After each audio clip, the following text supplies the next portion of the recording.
Un, deux, un, deux. Comment passer après une telle éloquence et autant d'émotions? Caroline, bravo. Bravo d'avoir mis 25 ans pour mener ce projet à bien. Quelle joie. Et Gustave Eiffel, c'est clair, c'est un grand artisan. Je vais vous parler d'un autre artisan français de 21 ans.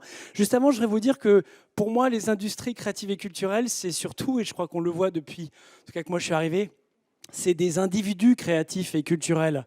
J'ai l'impression qu'il n'y a pas d'individu il n'y a pas d'industrie sans individu et que c'est l'esprit d'entreprise, c'est l'esprit d'innovation qui est aujourd'hui célébré. Je pense que c'est ce que Nicolas veut faire en aidant les entrepreneurs à financer leurs rêves et leurs projets. Je suis Louis-Alexis de Gemini, je suis directeur marketing de Deezer et j'ai dirigé Deezer en France pendant 6 ans.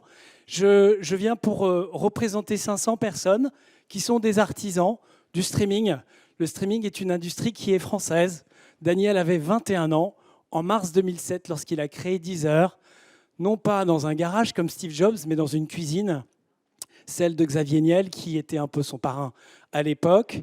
Et je voudrais partager avec vous en quoi Deezer, qui est une création française, est un acteur majeur de la diversité, de la création et du partage de notre culture à l'international.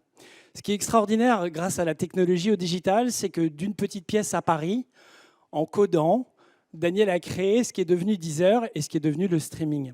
Monsieur Morand disait tout à l'heure que c'était la nécessité qui faisait loi dans la création. Eh bien, le streaming est né du piratage. Le piratage, à l'époque, vous vous souvenez peut-être au début des années 2000, avait détruit à peu près la moitié de l'industrie musicale dans le monde. Et pour pirater, néanmoins, il fallait passer des jours et des nuits à télécharger des morceaux. Vous vous souvenez peut-être, vous le faisiez peut-être à l'époque.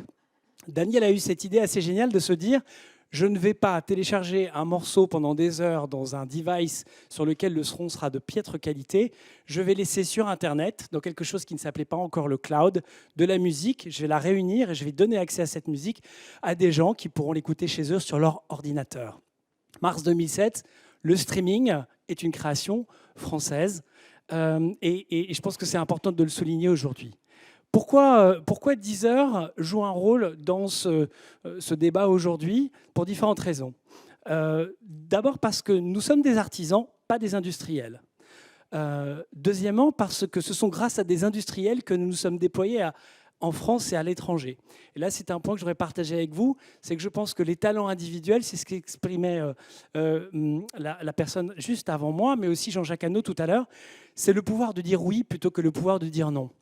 Deezer a eu la possibilité de s'associer avec Orange, avec la Fnac, qui nous ont dit oui plutôt que de dire oui, notamment à Apple, qui les sollicitait pendant des semaines et des mois. Et donc, des artisans français qui peuvent se déployer à l'international, parfois requièrent le soutien de grands groupes. Quand on parle de French Touch, moi, en tout cas, c'est ça dont je voudrais parler, c'est qu'il y a à la fois l'innovation technologique du streaming concernant Deezer, mais il y a aussi avec qui on peut travailler, grandir, se développer. Il y a un deuxième élément qui est très important, c'est que le fait qu'on ait un acteur du streaming en France fait que nous sommes un petit peu différents de nos amis américains. Nous ne vivons pas dans l'hégémonie de notre culture à travers le monde. La musique française n'est pas l'équivalent de la musique anglo-saxonne. Et pour autant, nous pensons que c'est un élément très important à protéger, à respecter et à promouvoir.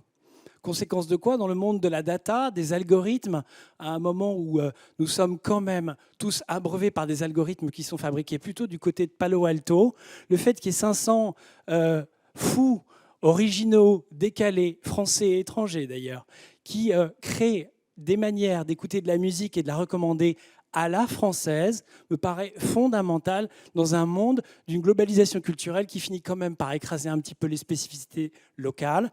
Et je crois que comme chacun dans cette pièce, nous sommes fiers de nos valeurs, fiers de notre culture. En clair, Deezer en France promouvoit les artistes français, mais au Brésil, nous promouvons les artistes brésiliens. En Allemagne, les artistes allemands, tout en respectant le talent des artistes anglo-saxons. Deezer aujourd'hui, c'est 15 millions de clients dans le monde. Et donc nous avons une responsabilité, nous sommes le petit des très gros, mais nous avons une responsabilité, c'est notre manière de partager la musique, de la recommander, influe sur les cultures, influe aussi sur les revenus des artistes et sur leur capacité à s'exprimer. C'est le point suivant que je voudrais exprimer avec vous, c'est que le mot industrie résonne évidemment avec le mot capital. Deezer est une entreprise qui vaut plus d'1 milliard d'euros, tout ça c'est génial, mais à la fin, au-delà du capital, de l'industrie, moi je voudrais revenir à la notion d'artisanat et de l'individu. Je pense que le cœur que les auteurs et que l'auteur qui me précédait a partagé avec vous, on doit pouvoir le garder, nous aussi, de Paris, et c'est ce qu'on fait. Et si je vous dis qu'on met du cœur dans nos algorithmes, vous allez vous dire que ce garçon est un petit peu fou, mais c'est vrai. D'abord, chez Deezer, on est 500, nos concurrents sont généralement 5 000, 7 000, 8 000, 10 000. Donc manifestement, nous les Français, on sait faire beaucoup avec peu. Deuxièmement, je sais que c'est un thème qui était évoqué tout au long de la journée, nous avons des niveaux d'éducation qui sont sans commune mesure. Avec 20 ingénieurs français, je pense qu'on fait le boulot de 2000 ingénieurs américains. Pourquoi ? Parce qu'il y a une indépendance d'esprit, capacité d'itération et puis une ouverture, une créativité qui nous incarne. Mercedes Serra l'a montré tout à l'heure, la créativité française est extraordinaire, d'autant qu'elle se nourrit de créativité espagnole, hongroise, serbo-croate et j'en passe. Donc, cette créativité, nous la mettons dans nos algorithmes. Tout ça pour vous dire qu'à l'ère de la data, de la massification, de l'argent, des valeurs boursières qui explosent, notamment dans la musique avec la cotation d'Universal, nous, chez Deezer, on essaie de garder un cœur d'artisan dans tout ce qu'on fait. Autre point très important, la musique, et on nous le reproche souvent, est un sujet d'ouverture culturelle. Comment découvrir des nouveaux morceaux ? Comment découvrir des nouveaux artistes ? C'est une préoccupation qui nous anime quotidiennement chez Deezer. Et pour ce faire, on a fait l'inverse de ce que font nos concurrents.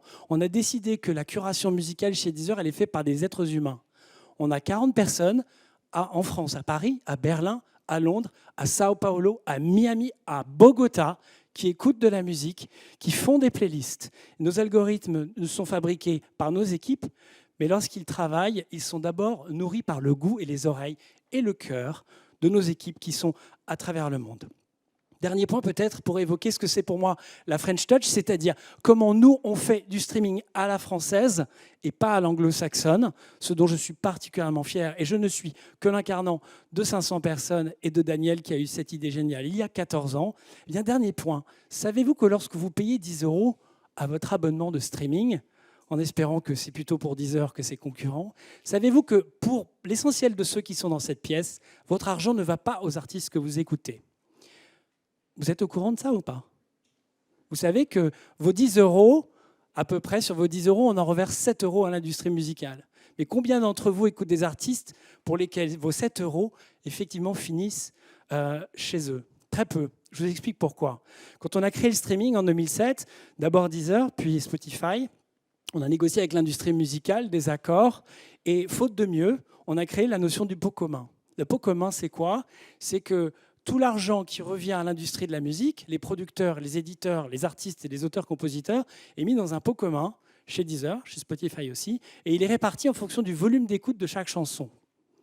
Quel est le résultat de cette opération ? C'est que la musique écoutée par les très jeunes qui ont plus de temps, sont peut-être plus passionnés aussi, et donc les artistes privilégiés par les jeunes sont ceux qui gagnent le mieux leur vie dans le streaming.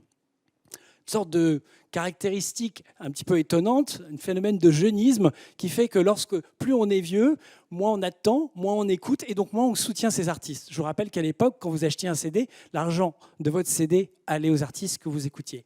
Donc je terminerai en vous disant ceci, depuis 3 ans, Deezer parce qu'on est français, parce qu'on ne pense pas que à notre cotation en bourse éventuelle un jour et surtout à la valeur de l'entreprise, mais parce qu'on pense qu'on a une responsabilité culturelle de partager la musique et surtout d'aider les artistes à éclore, eh bien nous travaillons et nous nous battons avec les 3 majors, qui sont Sony, Universal, Warner, qui sont nos partenaires, qui sont d'ailleurs aussi actionnaires de Deezer, mais nous essayons de les convaincre. Malheureusement, je dirais, ils sont plutôt à New York et à Los Angeles et pas à Paris. Nous essayons de les convaincre que pour faciliter l'émergence d'une nouvelle couche d'artistes et de création, il est très dangereux de concentrer les revenus de l'industrie musicale sur environ 10 000 artistes. Soutenez-nous, abonnez-vous à Deezer. Sachez que Deezer, c'est le streaming à la française, que notre expérience est au moins équivalente à celle de nos concurrents, mais au-delà de ça, que si vous faites ça, non seulement vous financez des emplois à Paris, des impôts en France, mais au-delà de ça, vous financez une manière de voir la musique qui nous est propre, que n'auront jamais nos amis anglo-saxons, avec tout l'amour que nous pouvons leur porter. Je vous remercie.